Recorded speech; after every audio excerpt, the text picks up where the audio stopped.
Yann et moi, ça faisait 2 ans qu'on était ensemble. Il était temps de passer à autre chose. Je vais arrêter. Pourquoi? La pilule, Yann. Il a tout de suite été très enthousiaste. C'est pas d'avoir un bébé! Pardon! Assez pressé, même. Tu crois que ça vient de moi, nos soucis? Ou de moi? Fallait revenir aux fondamentaux. Comment on fait les bébés? C'est pas si dur. Justement, c'est plus dur du tout. Alors Yann s'est plongé dans des ouvrages scientifiques. On a consulté les plus grands spécialistes. Ce sont des amourettes aux sauces piment et gingembre. Ça redonnera de la vigueur à Tasmans mollassonne. Ce sont des coronesses de taureau. J'ai eu des couilles. J'ai mangé des couilles. C'est goûtu, hein? Bref, il fallait se remettre en question. Vous n'avez jamais été enceinte? J'ai eu 2 belles histoires, mais qui sont restées stériles. Stériles.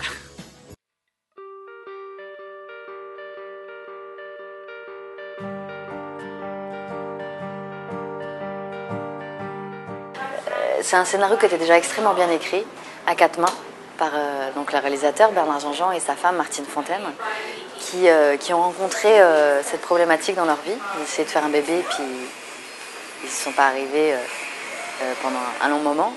Et ils ont décidé de relever ce challenge-là et de se dire, ok, on va faire un film positif là-dessus. On va essayer de lever un peu ce tabou, parce que c'est vrai que c'est un sujet qui est très tabou, et on va faire plutôt du bon côté.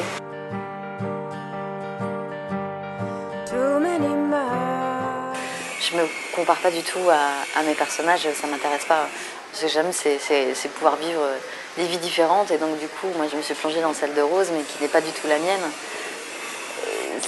C'est ça que j'aime beaucoup aussi dans le film, c'est qu'au-delà de ce problème d'avoir des difficultés à avoir des enfants, c'est aussi un film sur le couple. Moi je trouve réellement qu'ils se font grandir l'un l'autre. Et c'est ça que j'aime beaucoup chez ce couple-là. Et vous? Non, moi j'ai eu un peu plus de partenaires. Je parlais grossesse, hein. Un peu plus, c'est-à-dire? J'aimais bien faire la fête, j'étais... Une bonne vivante, on a compris. Hein. On a fait preuve de beaucoup d'imagination. Nos amis nous ont même proposé de l'aide. Un peu trop, peut-être. On a fini par douter. Je quitterais pas si on n'y arrivait pas. Et c'était que le début de notre histoire. Vous vous servez de notre Kama Sutra? Ça nous a beaucoup aidé avec ton père, surtout la sauterelle. Et le singe.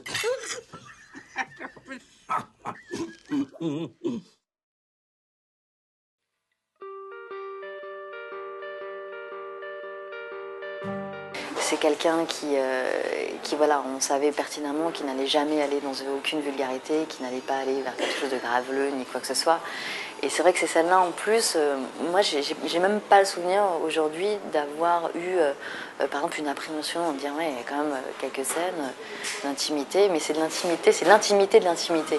Et en fait, elle est plus axée sur la comédie, elle est plus axée sur ce que se disent les personnages que sur ce que font les personnages, quelque part.